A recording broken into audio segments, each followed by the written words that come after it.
Dodge City and into territory on west, there's just one way to handle the killers and the spoilers, and that's with a U.S. Marshal and the smell of gun smoke.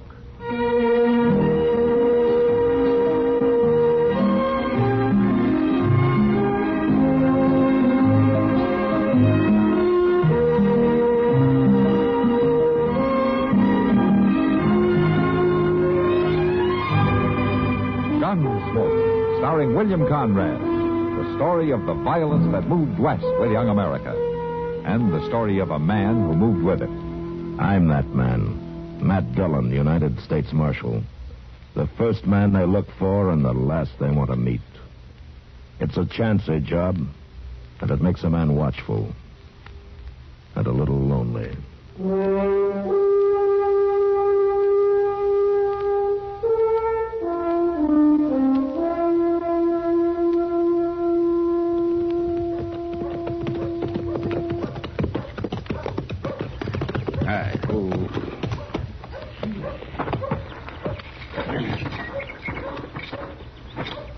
Flag Miller sure is going to be mad about all this, Mr. Dillon. I can't help that, Chester. He's coming up the street right now with some of his men. Yeah, I see him.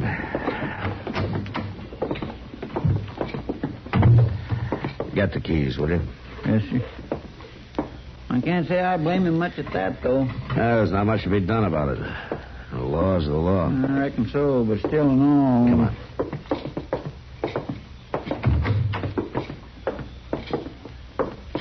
That you, Marshal? Yeah. When am I going to get out of here? Right now, Grody. All right, unlock it, Chester. Yes, sir. So you finally come to your senses, huh? I didn't decide anything one way or the other, Grody. It's a court order from Judge Bent. Well, at least he had gumption enough to clear me. Now, you're not cleared exactly. He just ruled that there wasn't enough evidence to bring you to trial. There wasn't no evidence. Except for them lies Flag Miller's girl told. Now, come on, Grody. I'll give you your gun back. Marshal?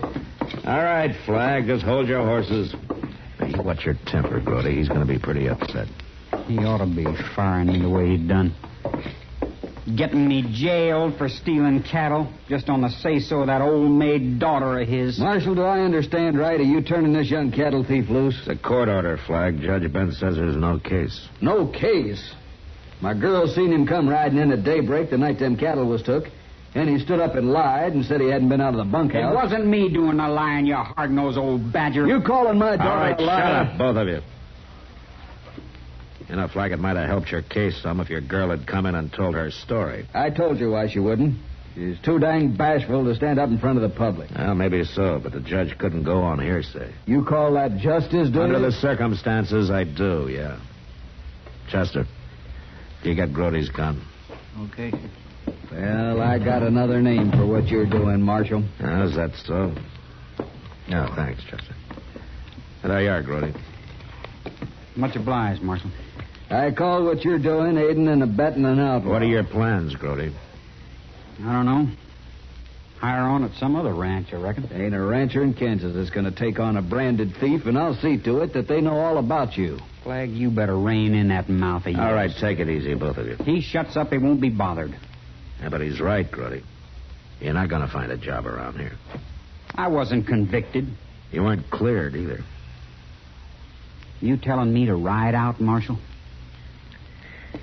You think of a better idea? Maybe you're right. And maybe I don't care to live around this big-mouthed bull snake anyhow. Maybe I will ride out. And good riddance. You've been lucky, Flag. Real lucky. Don't push it too far. I catch you within 10 miles of my place, I'll put a bullet through you on sight. All right, that's enough, Flag. The kid's leaving. There's no call to get mouthy. I'm just warning him. Now, you want to get going, Grody?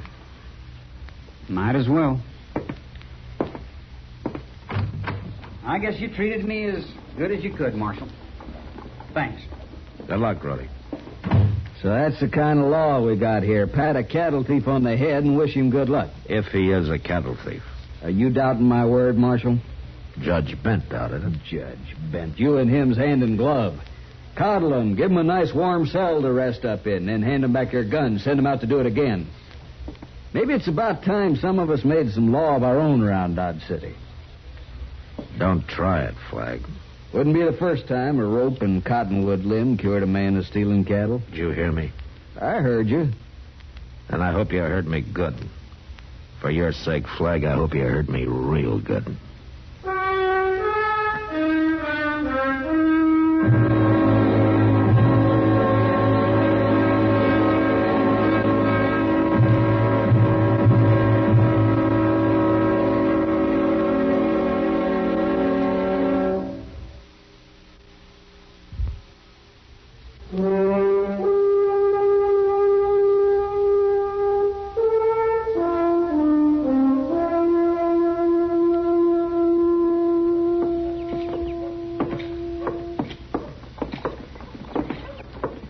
It sure beats me, Mr. Dillon. It's like them cattle just disappeared into thin air. Well, that's awful rough country south of Flag's place. Must be 100 or more draws and gullies where you could hide 50 head of stock. Oh, I'd swear we covered them all these past few days. Yeah.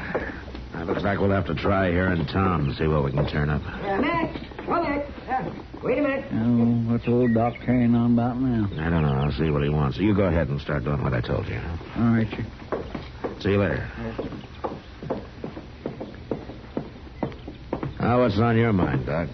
Say, Matt, what's this I hear about you running young Brody Beck out of town? You're behind the times, Doc. That was 3 days ago. Oh, well, I've been busy. Sorry to hear it, Matt. You're sore because I ran Grody out of town. Flag Miller's sore because I coddled him. Well, the truth is I didn't do either one, Doc. Anyway, when did you start taking up for Grody? I like him. He's a good kid. You know, he helped set a broken leg out at Flag's Ranch a couple of months ago. And you can tell a lot about a man when you work with him like that. Yeah? Can you tell whether he'll rustle cattle or not? There wasn't a thing against him except that fool girl claiming she'd seen him ride out that night. And then she wouldn't even show her face in town to tell the judge about it. Well, she's bashful, Doc. Bashful, confounded man. If it's got to do with an outlaw or a killer or such like, there's nobody better than you. But when it comes to women, you haven't got the sense the good Lord give a rabbit. Oh, what are you talking about? Why, anybody with a half a brain would know why that girl lied. How do you know she lied at all? How did it... Marshal, I've been looking for you. Hello, Flag. What's the trouble? I lost another 100 head of cattle last night. Oh? Oh, then Grody Beck wasn't guilty after all, was he? You're saying that. I'm not. It'd be kind of hard for him to steal cattle last night when he rode out of Dodge 3 days ago. He may have rode out, but he didn't ride far. What? He was seen on my range this afternoon. Now, look, Flag, it's possible your daughter's mistaken. It wasn't my daughter that seen him. It was 2 of my riders. Or maybe you're claiming we're all a bunch of liars. I know that boy, Flag, and he's not a thief. Why don't you stick to doctrine and leave the law to them that can handle it? Suppose you take that advice yourself, Flag. Marshal, I already seen what they expect out of you. Leaving it up to you and Judge Benz cost me another 100 head of stock. So now I'm aiming to use some of my kind of law. There's only one kind of law here, Flag. It's got nothing to do with some riled-up, brainless mob. Got nothing to do with much of anything, as far as I can see. They may be slow sometimes. They may have loopholes. Temporary ones, anyhow. But you know, it's got one thing that your so-called law never has. It's got a margin to take up the slack. That chance to back up and change a mistake before it's too late. Brody Beck's had all the margin he's going to get. That's no proof that Grody took him. And just what was he doing on my range? Well, it's just possible he was looking for some way to clear himself. But I'll know that when I find him and talk to him. You better find him in a hurry if you're aiming to talk to him. I better find him able to talk, Flag. If I don't, it's going to be the sorriest day of your life.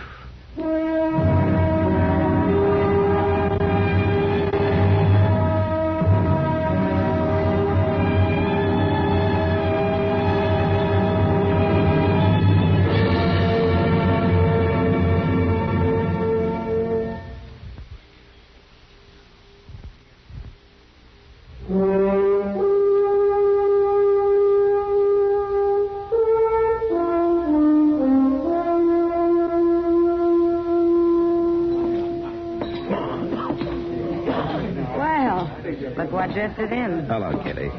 Here, Matt, pull up a chair. Ah, thanks. Where you been for the last 3 days? Trying to find out who stole Flag Miller's cattle. Any luck? No, not yet. Chester around?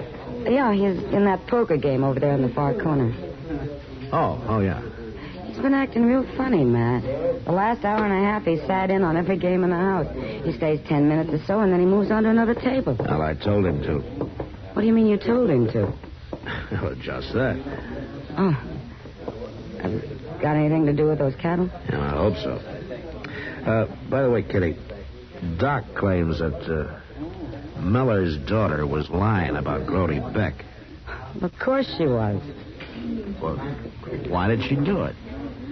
Matt, when it comes to women, you haven't got the sense the good Lord gave a rat. Oh, so help me, Kitty, if Now, I... look, Matt. Grody's a very handsome young fellow, right? Well, I suppose he is. I don't know. Well, he is. You take it from me. And every girl in town knows that he could have his pick of him. All right, so he could have his pig. What about the Miller girl? Her looks, I mean. Well, she's not exactly the prettiest girl. Say it right out. She's as homely as a mud fence. She's never had a man look twice at her in her life. You ever seen her in town on Saturday, the way she follows Grody around? No, I never noticed it particularly. Well, I have. So there you are, Matt. There I am what, Kitty? Hell hath no fury like a woman scorned. I know. Are you claiming that she lied to get Grody into trouble just because he wouldn't have anything to do with her? It's been done before. Well, maybe, but... Look, there's another thing now. Grody lied about leaving town. I just found out he's still here. Yeah, well, I knew he was planning to stay. He stopped in here the day you let him out of jail. Just to talk. He has some crazy idea of clearing his name. It looks like you know more about this than I do. He's a good boy, Matt. He didn't steal those cattle. Mr. Dillon, could I see you a minute? Yeah, what is it, Chester? Well, I think maybe I spotted somebody. Fell at that table over where I was just playing that. Oh? Name of Pete Crow. Well, he's got an awful lot of cash for a man that looks as raggedy as he does. Pete Crow, huh? Mm-hmm. You know him, Kitty? He's been in here the last 2 or 3 nights. Like Chester says, he's free with money. He pays for everything with $5 gold pieces. Gold pieces? Mm-hmm. Well, that's what those cattle buyers from the strip pay off with. Oh, really? Then he's sure enough your man, isn't he? And I'm sure going to find out soon, Kitty. Watch him, Matt. He carries a knife in the back of his shirt. He knows how to throw it. Thanks. Chester? Yes, sir. Well, if they ain't none of you fellas got the guts or cash to stay in the pot, then toss in your hand. But the bet's on the table, boys. Been there long enough. Crow, I want to talk to you. Well, go ahead and talk, Marshal. Nobody's stopping you. Let's move into that game room at the end of the bar there, huh? Sorry, I'm too busy right now. Chester, will you step behind him and take that knife out of his shirt? Yes, sir. Keep your hands on the table, Crow. I got it, Mr. Dillon. All right, Crow. Get on your feet.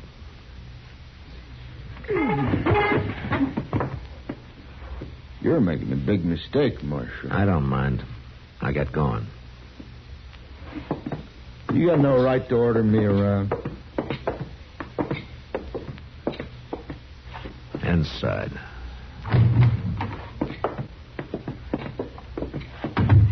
What do you think you're doing anyway? I want to know where you got that money you've been tossing around. I figure that's my business. Sure. And your business might be cattle rustling. Got proof of that, have you? No, but I got a good hunch you're the man I've been looking for. The law don't convict nobody on hunch. No, but Flag Miller probably would.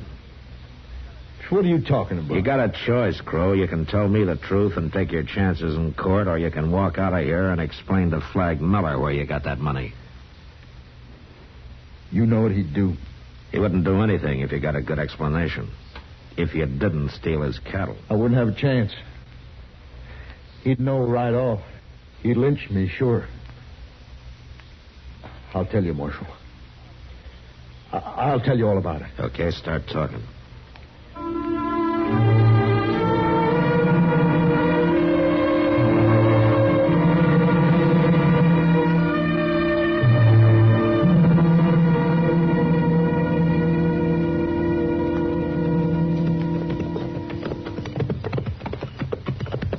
Must be them, Mr. Dillon. 15 or 20 of them just topping the ridge up there, see? Yeah, that's about the size of Flag's outfit, all right. He didn't leave any of them at the ranch. They're starting this way. Heading for home, I guess. All right, Chester, let's wait for him here. I just want him out in the open in full moonlight in case he makes a move. You reckon he'll try, Mr. Dillon? We won't give him a chance to try if we can help it. You edge in behind him, Chester, so you can take his gun as soon as I call him on it. Yes, sir, I'll do it. Here they come. Yeah. Hey, Flag! Who is this? Matt Dillon. Over here. The marshal, boys. Come on.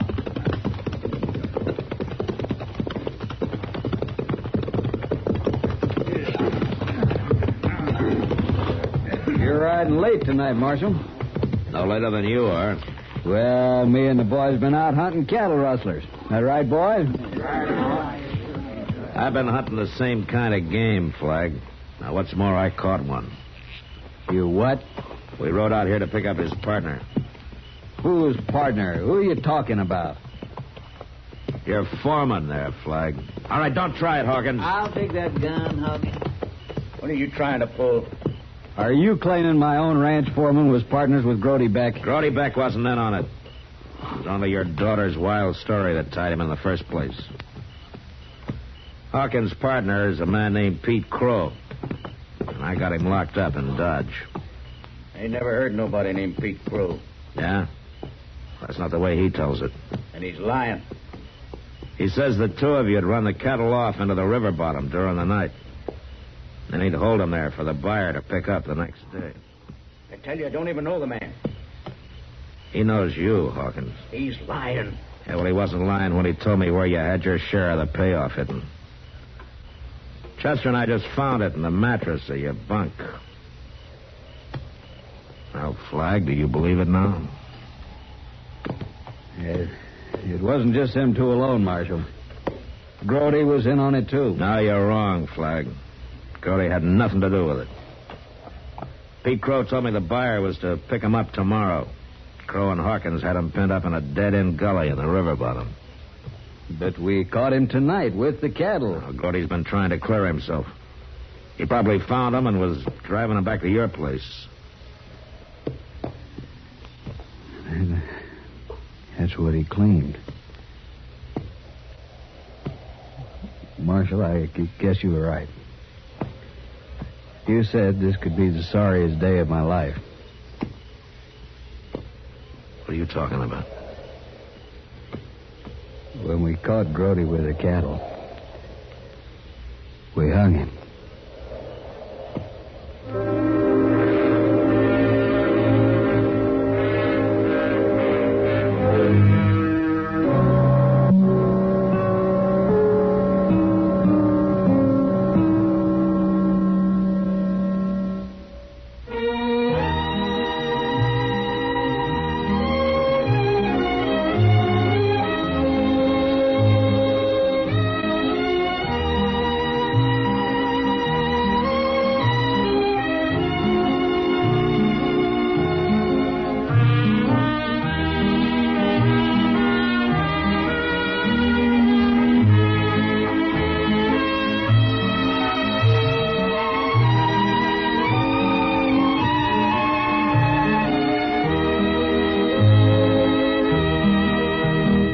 Gunsmoke. Produced and directed by Norman McDonald, stars William Conrad as Matt Dillon, U.S. Marshal. The music was composed and conducted by Rex Corey. Sound patterns were composed by Ray Kemper and Bill James. Featured in the cast were Parley Bear as Chester, Howard McNear as Doc, and Georgia Ellis as Kitty. George Walsh speaking.